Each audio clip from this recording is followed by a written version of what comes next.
Urdu teacher کے معزز سامعین، السلام علیکم۔ آج کی ویڈیو میں ہم یہ جاننے کی کوشش کریں گے کہ مقالے کی دفاع کے لیے پریزنٹیشن یا سلائیڈز کیسے تیار کریں۔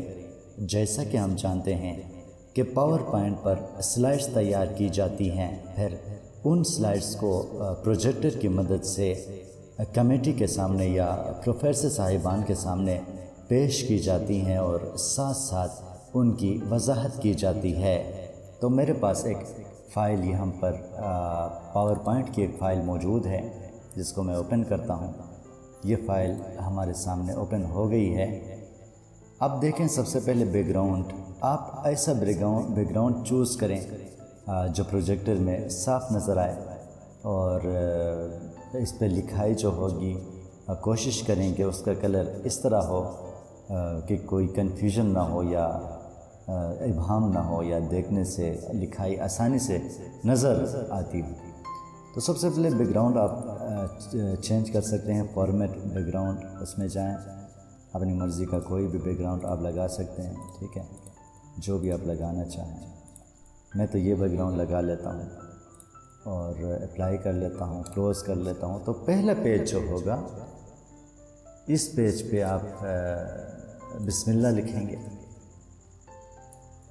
میں نے یہاں پہ شفٹ کے ساتھ اگر آپ بی پریس کریں تو بسم اللہ لکھا جا سکتا ہے۔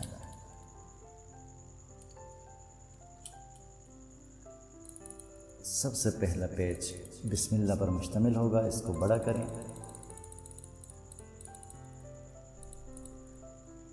یہ جی آپ کا پہلا پیج ہے۔ اب جب پہلا پیج آپ تیار کرتے ہیں تو پھر آپ اسی کو کاپی کر کے دوسرا پیج بنا سکتے ہیں، تیسرا پیج بنا سکتے ہیں۔ جس طرح اس پہ کلک آپ نے کر دیا، ڈپلیکیٹ سلائڈس کے ذریعے آپ دوسرا پیج بنا سکتے ہیں۔ لیکن چونکہ میں نے بنایا ہوا ہے آپ لوگوں کو بتانے کے لیے، اس لیے مجھے کاپی کرنے کی ضرورت نہیں ہے، میرے پاس سلائڈس موجود ہیں۔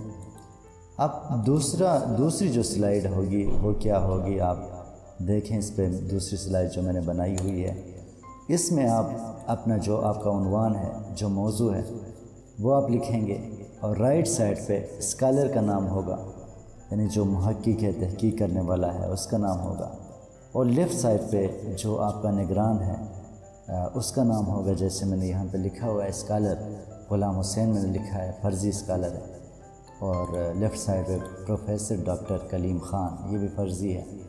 تو صرف جسٹ آپ کو سکھانے کے لیے، اور درمیان میں آپ اپنی یونیورسٹی کا لوگو لگائیں گے، اور اس کے نیچے آپ شعبہ اردو نادرا یونیورسٹی نوشہرہ، یعنی جو بھی آپ کی یونیورسٹی ہے، جو شعبہ ہے۔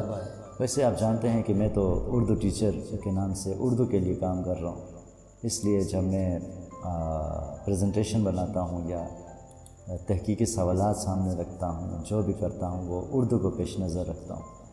تو آپ شعبہ اردو لکھیں گے، اگر آپ کا شعبہ کوئی اور ہے، اسلامیات ہے تو شعبہ اسلامیات لکھیں گے، اور پھر اس کے نیچے آپ یونیورسٹی کا نام تحریر کریں گے۔ یہ تھی ہماری دوسری سلائیڈ، یعنی پہلی سلائیڈ میں آپ نے بسم اللہ، دوسرے میں آپ نے اپنا تعارف کر دیا، یعنی موضوع کا نام لکھا، اپنا نام لکھا، پروفیسر صاحب کا نام لکھا، نادرا یونیورسٹی یعنی جو آپ کی یونیورسٹی اس کا نام لکھا، اور درمیان میں یونیورسٹی کا لوگو آپ نے خواہ لگانا ہے، ٹھیک ہے۔ اب تیسری سلائیڈ جو ہوگی وہ اظہار تشکر ہوگی، کہ اس میں آپ مختصر طور پہ اللہ تعالیٰ کا شکر ادا کریں گے کہ آپ نے مقالہ مکمل کر لیا ہے، ساتھ ساتھ اپنے اساتذہ کرام کا شکریہ ادا کریں گے، اور سب سے زیادہ جو ممنون اساتذہ کرام میں جو زیادہ شکریہ ادا کریں گے، اپنے نگران کا کریں گے کہ جس نے ہمیشہ آپ کو ٹائم دیا، آپ کی رہنمائی کی۔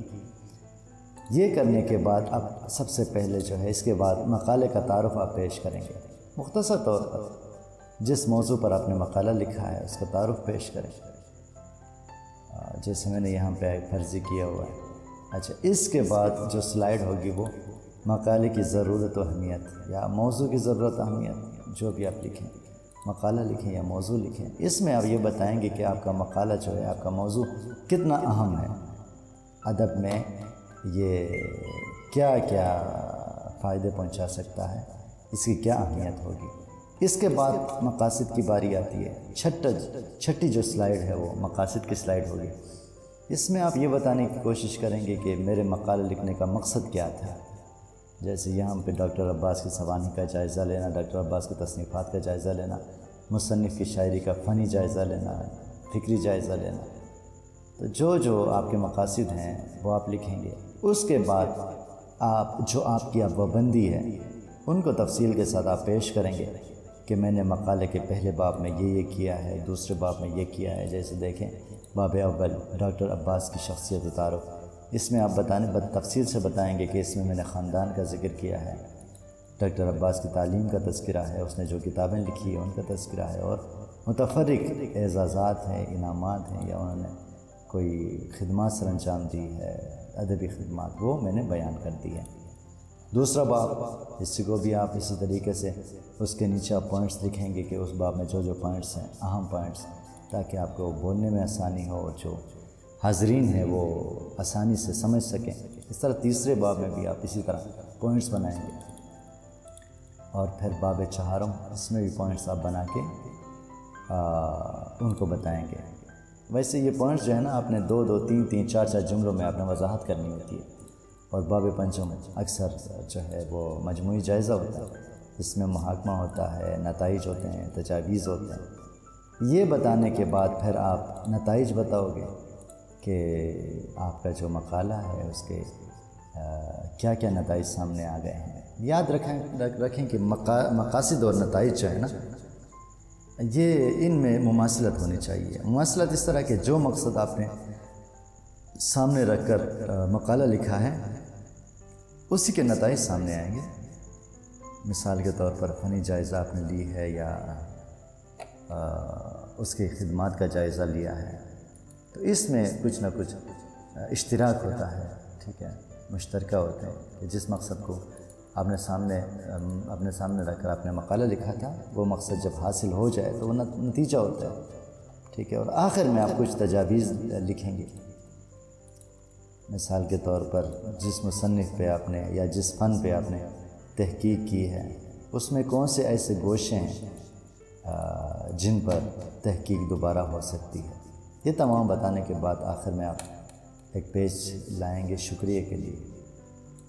تو یہی آپ کا پریزنٹیشن ہوگا۔ مختلف یونیورسٹیوں میں ہو سکتا ہے کچھ نہ کچھ مختلف ہو، ترتیب میں فرق ہوتا ہے یا کوئی ایک دو چیزیں اضافی ہوتی ہیں، باقی یہی طریقہ ہوتا ہے، یعنی بسم اللہ، اس کے بعد تعارف، اس کے بعد اظہار تشکر، اس کے بعد مقالے کا تعارف، اس کے بعد اہمیت، ٹھیک ہے، اہمیت کے بعد مقاصد کے بعد ابواب بندی، یعنی ایک باب کے بارے میں آپ پوائنٹس لکھو گے، اور پھر وہ پوائنٹس آپ نے بیان کرنے ہوتے ہیں، اور پھر نتائج اور تجاویز آخر میں، اور یہ کہنے کے بعد آپ شکریہ کا جو پیج ہے وہ سامنے لائیں گے۔ اگر پروفیسر صاحبان آپ سے جو سوالات پوچھنا چاہیں اس کے بعد وہ آپ سے پوچھیں گے۔ تو یہ تھا آج کا ہمارا لیکچر یا ہماری مختصر سی ویڈیو، جس میں میں نے آپ کو بتایا کہ آپ نے پریزنٹیشن کیسے بنانی ہے۔ اکثر جو طلبہ و طالبات ہوتے ہیں ان کے لیے تھوڑا سا کنفیوژن ہوتا ہے کہ آخر یہ پریزنٹیشن ہم کیسے بنائیں گے۔ تو یہ ایک نمونہ ہے آپ کے سامنے جو میں نے رکھا ہے، اس کو سامنے رکھتے ہوئے آپ اپنے لیے اچھا سا پریزنٹیشن بنا سکتے ہیں۔ دوسری بات یہ ہے کہ جتنا گڑ آپ ڈالیں اتنا ہی میٹھا ہوتا ہے، یعنی ڈیزائن اچھا بنائیں، لکھائی کو خوبصورت بنائیں، بیک گراؤنڈ اچھا سا دے دیں، تو اس سے آپ اپنے جو آپ کا پریزنٹیشن ہے اس کو خوبصورت سے خوبصورت بنا سکتے ہیں۔ کوئی بھی رائے ہو تو آپ کمنٹ سیکشن میں مجھے ضرور بتائیں، یا کوئی کنفیوژن ہو تو آپ مجھ سے پوچھ سکتے ہیں۔ بہت شکریہ، اللہ حافظ۔